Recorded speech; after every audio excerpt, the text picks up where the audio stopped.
Hey everyone, welcome back to the channel.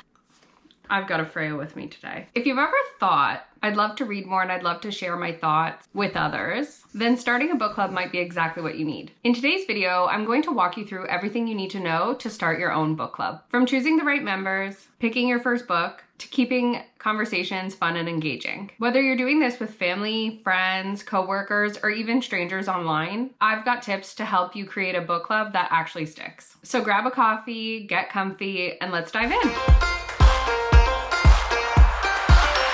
We've got a few things that you'll want to consider before you start your book club. First up, who's joining the book club? Think about the vibe you're going for. Do you want a small, tight-knit group or a more open club that's open to new members? If it's your first book club that you're running, I'd recommend starting with 4 to 8 people so that discussions can stay personal and everyone gets a chance to share. Don't forget to think about your members' reading styles and schedules. Are they casual readers, busy parents, total bookworms? A little variety is great, but having similar reading interests or time commitments can really help keep things flowing. The next thing to consider is what books will you be reading? Your club can focus on any genre or theme that you want. If you love mystery, go for it. If you want to tackle the classics, awesome. You can even switch it up from month to month. One month you could do fiction, the next you could do romance. If you want to keep a theme, you can do horror during Halloween and a Christmas romance at Christmas time. It's whatever you want. One tip that I have is to pick discussion-worthy books. You want stories that will spark opinions, questions, and even maybe some debates. Next, we figure out how you're going to choose the books. There are a couple options that are popular among book clubs.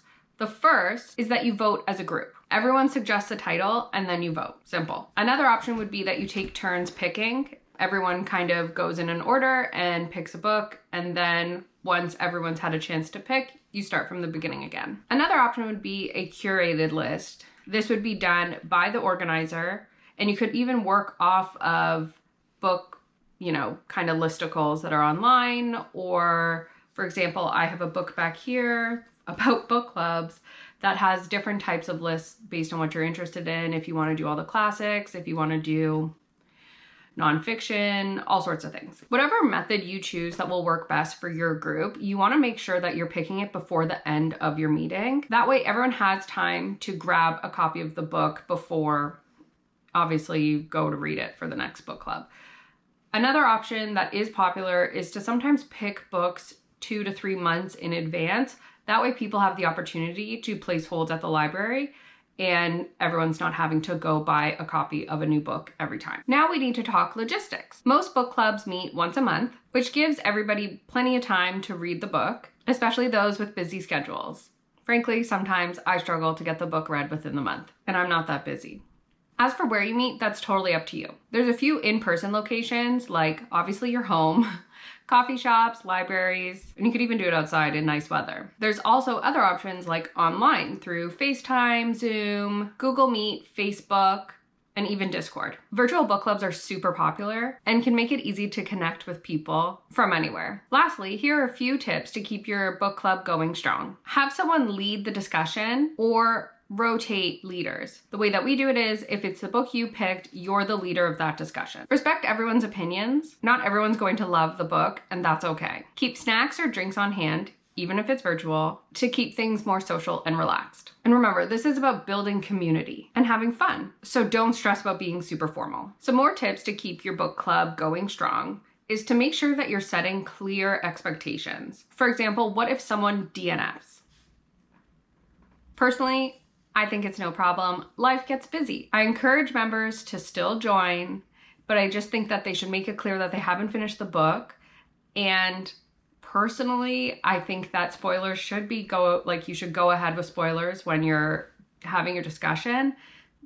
That's kind of my only thing where I'm being a bit rude is we all finished the book and the whole point of the book club is to be able to talk about it. So there will be spoilers, but I would like people to show up so that we can still talk to them, see them, and enjoy time together, sharing, our love for books. Another expectation you guys should discuss before kind of starting the book club so that everyone's on the same page is, what if someone cannot attend? Again, that is totally okay. But maybe you set some guidelines that if too many book clubs are missed in a row, it could mean just stepping back for a while until they're ready to join fully. This is especially true in smaller book clubs. Another important topic to discuss before you get your book club rolling is, are there any genres or topics that are off limits? Early on, have an honest discussion about content boundaries, especially when it comes to triggering materials or controversial topics. Just ask your group and you guys can set guidelines.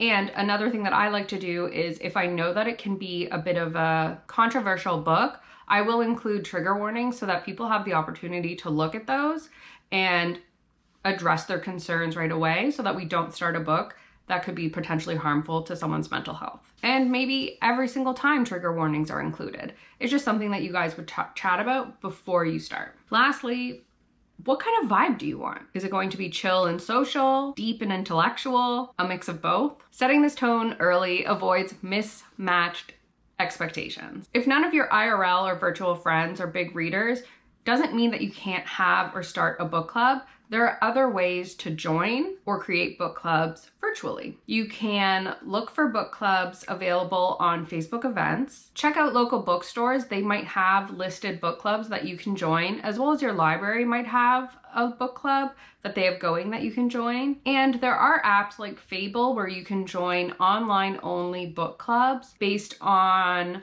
genres that you like, social media influencers that you like, and all sorts of different kind of niche interests. If you're wanting to join a book club, there's nothing that should be able to stop you.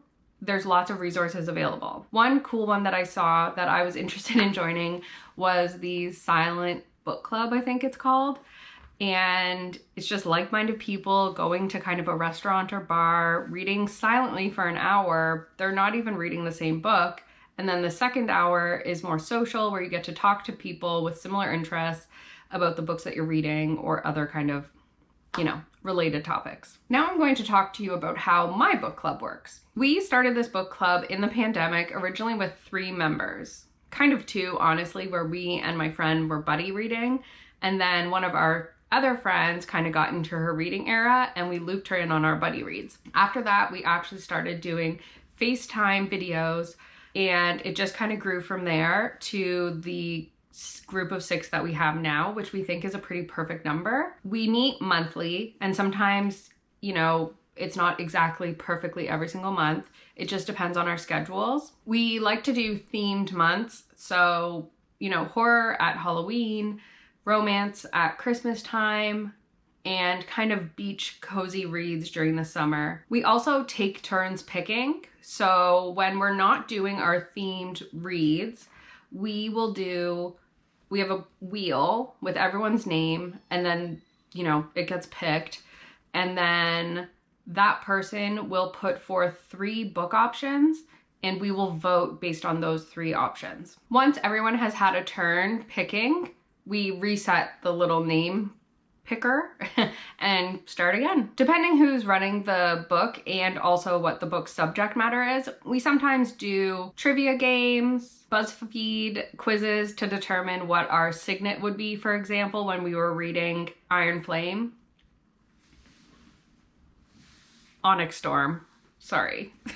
But we do those sorts of things just to keep it a bit more interesting. Sometimes we'll do fan casting depending on the type of book, and we'll show each other in the group chat all of the people that we've kind of cast in the book. And we do have a more relaxed, easygoing outlook to our book club. If someone DNFs, that's okay. If someone can't attend, honestly, we do try to just work around it and reschedule. We've been going strong for probably 3 years, and we are trying to have an annual in-person meetup because we do virtually meet since we are spread out all across Ontario. So we've done it once, and we're going to try to do it again, where we get to meet up in person somewhere and have a weekend just to celebrate our friendship and our love for books, which is where this sweater came from.